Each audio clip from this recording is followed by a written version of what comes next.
Good afternoon, everyone. We are the Thalo Trio. My name is Kevin. I play piano, and on violin is Ivana Petrovic, and this is Danica Rumney on clarinet. We've been playing together as a trio for the last year. It was actually DCM 2022 where we first met and rehearsed and performed together as an ensemble. And since then, throughout the school year, all of us were MSU students. We had the opportunity through the Virginia Giesemann Chamber Music Internship to spend a lot of time together learning and performing a wide variety of repertoire in a wide variety of venues. So before we share this music with you, we're going to take a few moments to just describe the opportunities that this program made available to us.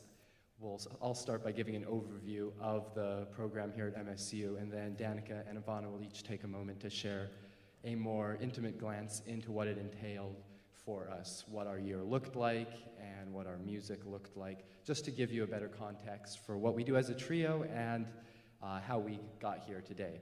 We're actually here for the whole week. We're not weekend campers, but we're just using the time in this concert to share a little bit with you, so we're excited for this opportunity.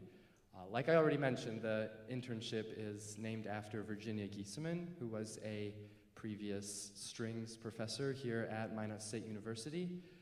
She passed but left an endowment to afford this exact intensive chamber music opportunity to college music students, and for its inaugural year, this involved me and Danica and Ivana.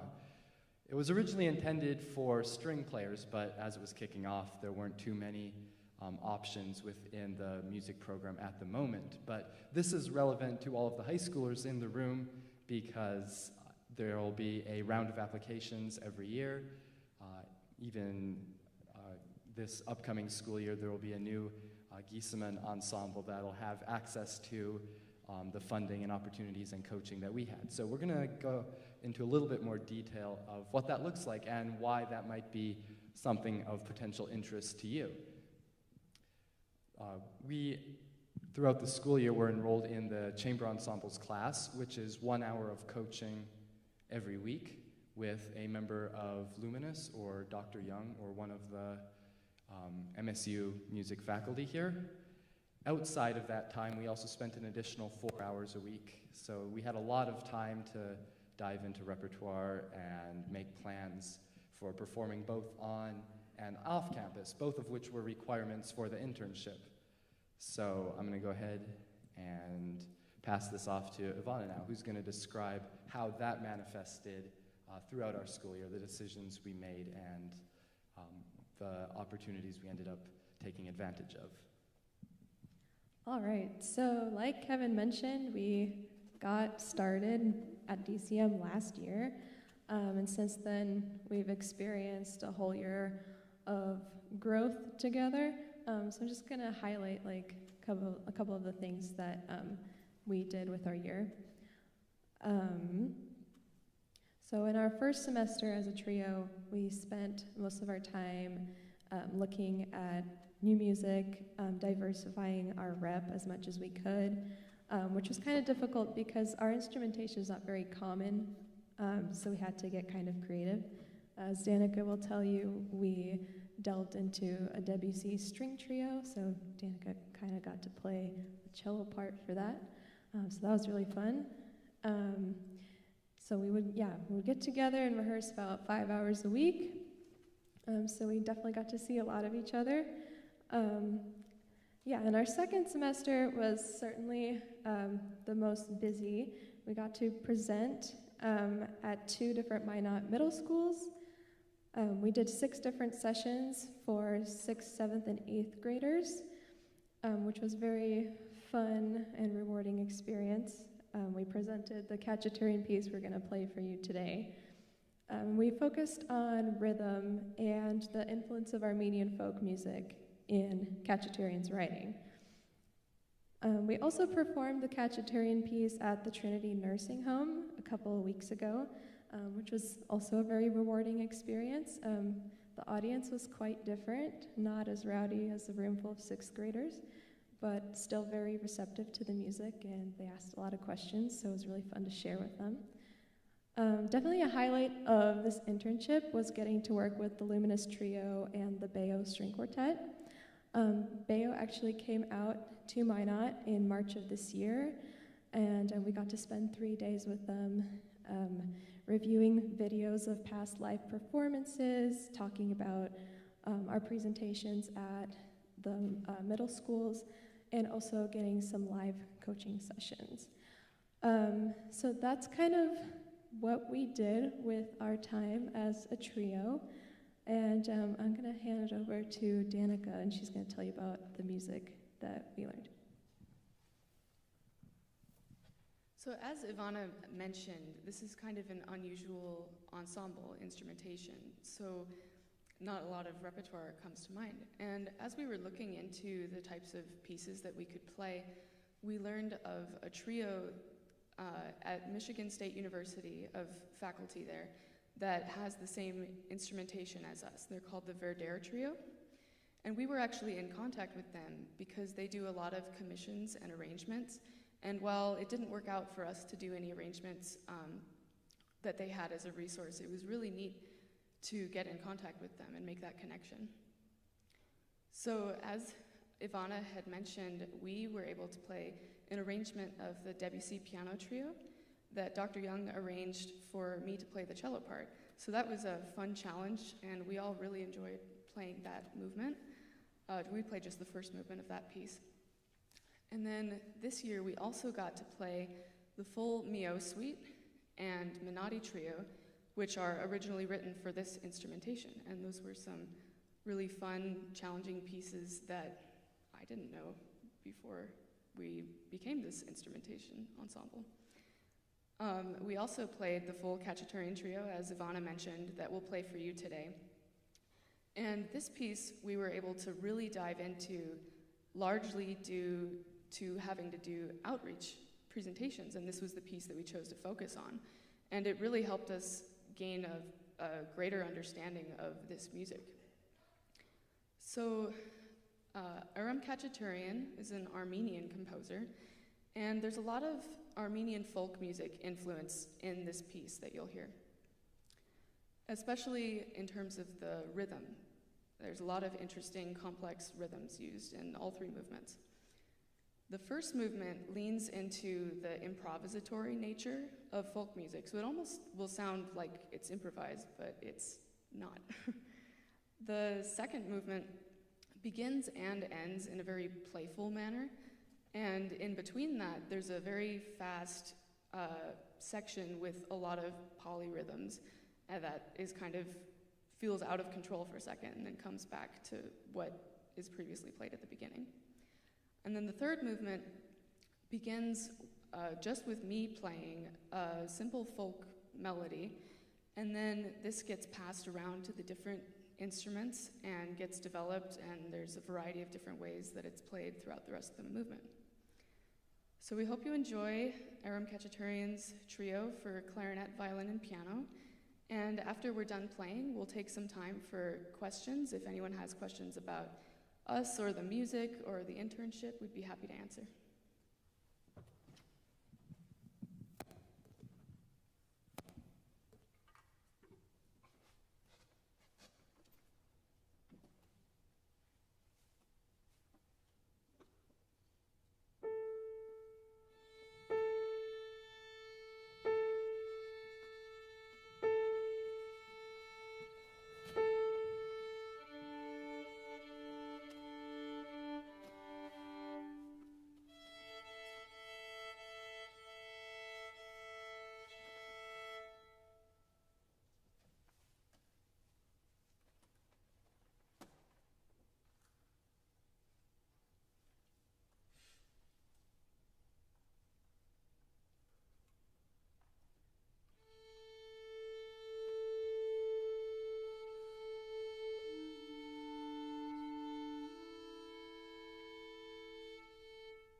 Thanks everyone so much. One thing I didn't mention in my opening comments was just a note of appreciation to everyone who supported us all along. I know all the MSU students in the room and the faculty as well have known about us and heard our music many times over, so thanks for your attention in this concert as well, and hopefully it was still a worthwhile use of your time. But everyone else who maybe doesn't have that degree of familiarity, we'd like to just open it up to have a discussion with you, answer any questions or curiosities you might have surrounding the music and the program and anything of that sort. So is there anyone in the room that would like to field a question? And of course, feel free to reach out personally, but if we hold a Q&A in this venue, everyone in the room can benefit from the conversation. Noah? Yeah, was the question if we practice during the school year? Yeah, this primarily occurs during the school year. Our hours of rehearsal and the coaching and all that we described took place during the school year. Bayo only showed up once during the school year because obviously they're in a different location physically, but we had frequent virtual meetings with them as well to get their mentorship and coaching and developing our music and presentations.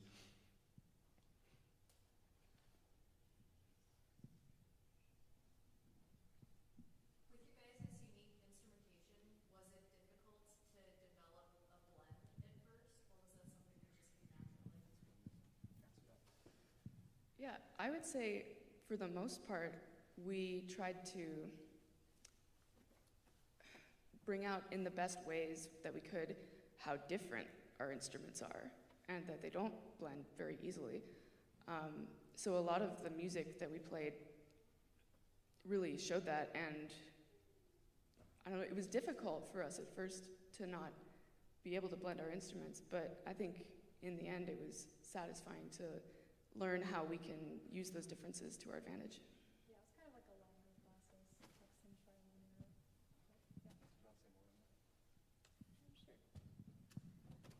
error. Sure. Yeah, like I said, just like lots of trial and error, and also kind of embracing the fact that like our instruments are different, and like sometimes it's not going to be perfect, but we did learn a lot about each other's instruments on the way, that was super cool. Like I learned a lot about the clarinet during this whole year. That kind of has a lot to do with texture, and like Bayo demonstrated in their workshop with a quartet, all the instruments have similar sounds, so differentiating based on roles is important, but in this ensemble it's kind of the opposite problem, that we have a variety of sounds, and so managing the texture is just, it's equally important, but it's a different challenge.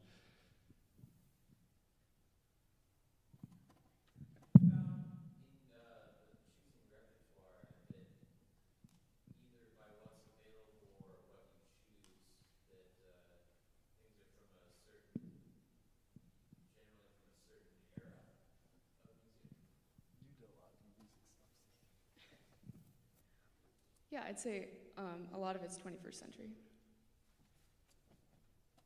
Was there anything that, aside from the Debussy, which was an arrangement? We wanted to do a Beethoven arrangement, but it wasn't going to be published while we were functioning. So. Yeah, the Verders, their commissions and arrangements are a lot of older music, so they do a lot of like Beethoven music, and that's one that we were interested in, but it wouldn't have been published in time. So.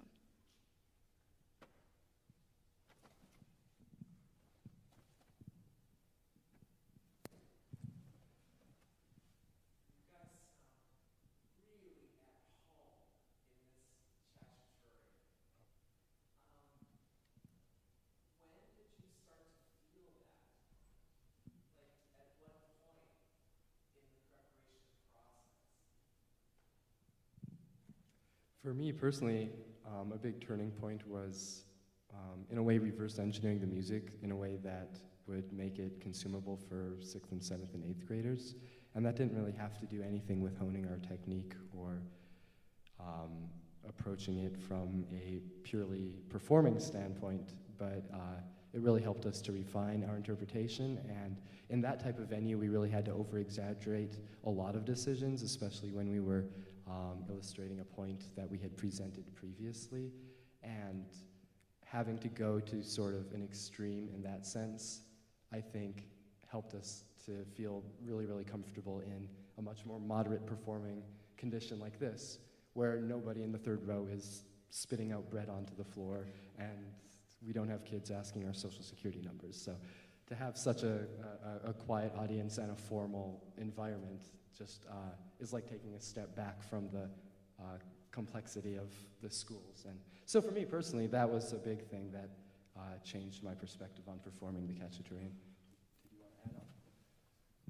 Yeah, for me it would also have to do with the outreach programs that we did, having to really observe the music and all of our parts and how they work together at a really detailed and meticulous level. I think I felt like I could understand the music so much more than even just all the rehearsals and coachings that we had. Just like having to think of explaining it and how to share it with these middle schoolers is what really taught me how to understand it better.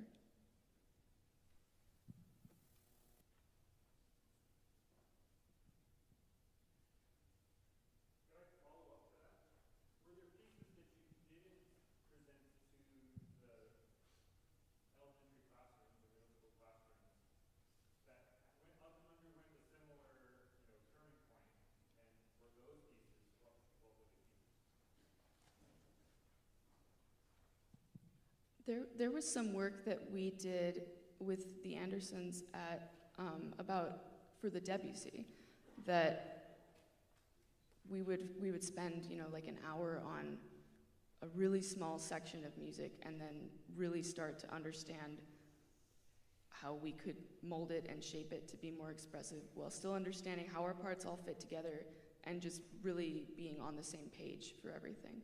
So I'd say in the Debussy we were able to do a lot of that really detailed work as well.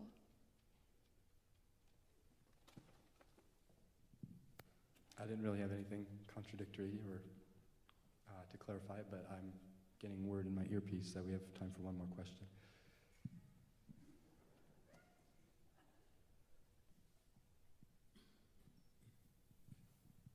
So is this your last week together? Are you continuing through the summer as a trio? This is formally our last week together. Me and Ivana will still be attending MSU, but the Giesemann ensemble will take a different shape. Danica's moving on to grad school, so for us it was just a year. We started at DCM last year, and that was the only summer activity that we were involved in. Basically, we focused our efforts during the school year. So yeah, this is our last week performing together. We'll be on the adult and college student program on Wednesday, but then that'll be the end of this. All right, well, I guess that's all we have for you. Thanks again for your attention.